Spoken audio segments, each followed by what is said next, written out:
बिस्मिल्लाहिर्रहमानिर्रहीम। जी बेटा, अब हम डिस्कस करेंगे राउंडिंग दी नंबर, यानी नंबर को राउंड ऑफ करने के बारे में। सबसे पहले हम बेटा ये जानते हैं कि नंबर को हम राउंड ऑफ क्यों करते हैं, वजह क्या है नंबर को राउंड ऑफ करने की। तो बेटा बाज़ का जब आप पेपर में क्वेश्चन सॉल्व कर रहे हैं तो आपके पास कैलकुलेटर इस्तेमाल करते हुए नंबर बहुत बड़ा आ जाता है, नंबरों की तादाद बहुत बड़ी आ जाती है। अब उतना बड़ा नंबर लिखने में आपका टाइम कंज्यूम होगा, पेपर में टाइम मैनेज नहीं हो पाएगा। तो इस मकसद के लिए हम नंबरों की तादाद को कम करते हैं। तो नंबरों की तादाद को कम करना बेटा उसे कहा जाता है rounding the number. For example मैं यहाँ पे नंबर लिखता हूँ से 0.3216 ये मैंने अपने से एक नंबर बेटा लिखा।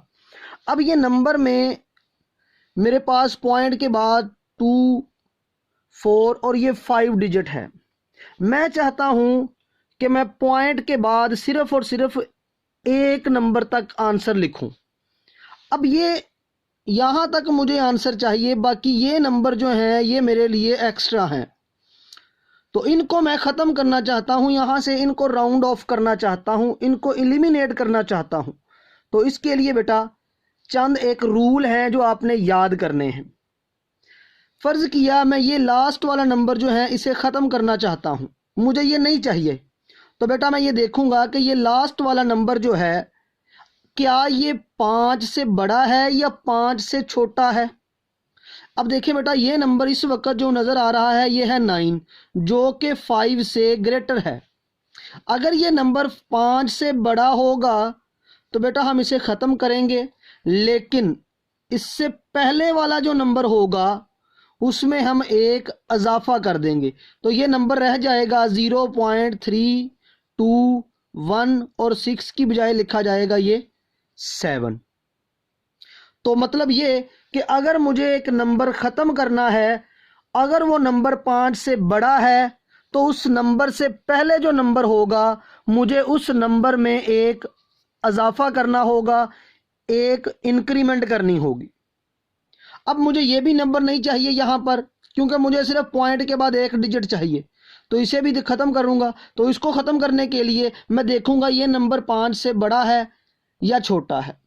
अब ये नंबर अगेन 5 से बड़ा आ गया तो इसे मैं यहाँ से एलिमिनेट करूँगा, तो मेरे पास नंबर बच जाएगा 0.32 और ये 1 की जगह पे क्या आ जाएगा बेटा 2।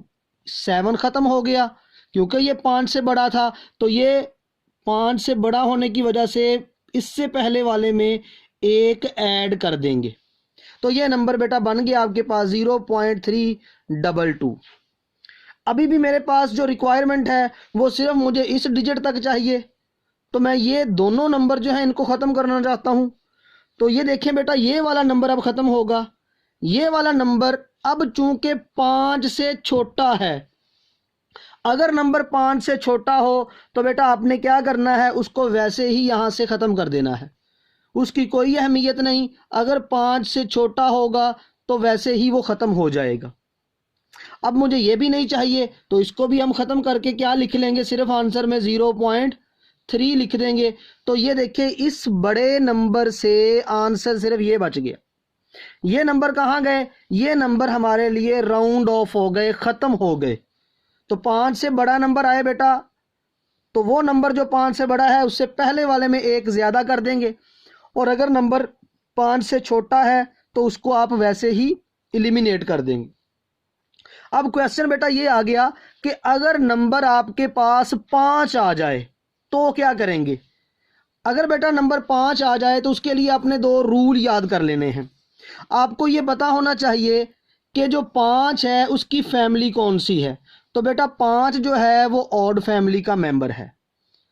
फ़र्ज़ किया मैं यहाँ पर एक नंबर लिखता हूँ 6.32 और 5। दूसरी साइड पे बेटा हम लिख लेते हैं 6.33 और 5। ये मैंने दो नंबर लिखे बेटा। अब ये दो नंबर में देखें, लास्ट वाला नंबर जो मुझे राउंड ऑफ करना है वो 5 है। अब मुझे यहाँ पर भी जो आंसर चाहिए वो आंसर मुझे यहाँ पर पॉइंट के बाद 2 डिजिट चाहिए, तो मैं ये 5 को दोनों साइडों पे ख़त्म करना चाहूँगा। अब 5 जो है आपको पता है ये ताक नंबर है, ये ऑड नंबर है। अगर 5 से पहले ताक नंबर हो, ऑड नंबर हो, तो बेटा 1 उसमें आप ऐड कर देंगे। अगर 5 से पहले इवन नंबर हो तो आप 1 ऐड नहीं करेंगे। 1 ऐड तब होगा जब 5 से पहले ऑड नंबर है। तो बेटा यहां पर देखिए 5 ऑड फैमिली का मेंबर है, तो 5 से पहले भी ऑड नंबर है, तो ये आपके पास 6, 3 और ये 4 आ जाएगा। लेकिन यहां पर क्या आएगा 6.3 और ये 2 ही बचेगा, क्योंकि ये इवन फैमिली का मेंबर था और 5 जो है ये ऑड फैमिली का मेंबर है। तो बेटा यहाँ पर 1 इंक्रीमेंट नहीं होगी, लेकिन ये ऑड नंबर है इसलिए यहाँ पर 1 इंक्रीमेंट होगी। तो ये हमारे पास बेटा रूल है जो आपने याद करने हैं, जो आपको पता होना चाहिए। ये बहुत ही आसान और बहुत ही इजी रूल है, ये आपको सब बच्चों को आने चाहिए, क्योंकि पेपर में जब हम कैलकुलेटर इस्तेमाल करते हैं तो उस वक्त हमारे पास नंबरिंग जो है वो बहुत बड़े बड़े नंबर आ जाते हैं, तो हमने उनको इतना लेंथी आंसर नहीं लिखना, टाइम सेव करना होता है, तो बेटा वहाँ पर ये हमें हेल्प करते हैं। तो इसके साथ ही हमारा बेटा ये चैप्टर थ्योरी वाइज जो है ये ख़त्म हो गया है। कल हम इंशाल्लाह डिस्कस करेंगे इसके MCQs, इसके शॉर्ट क्वेश्चन। तब तक के लिए अल्लाह हाफिज़।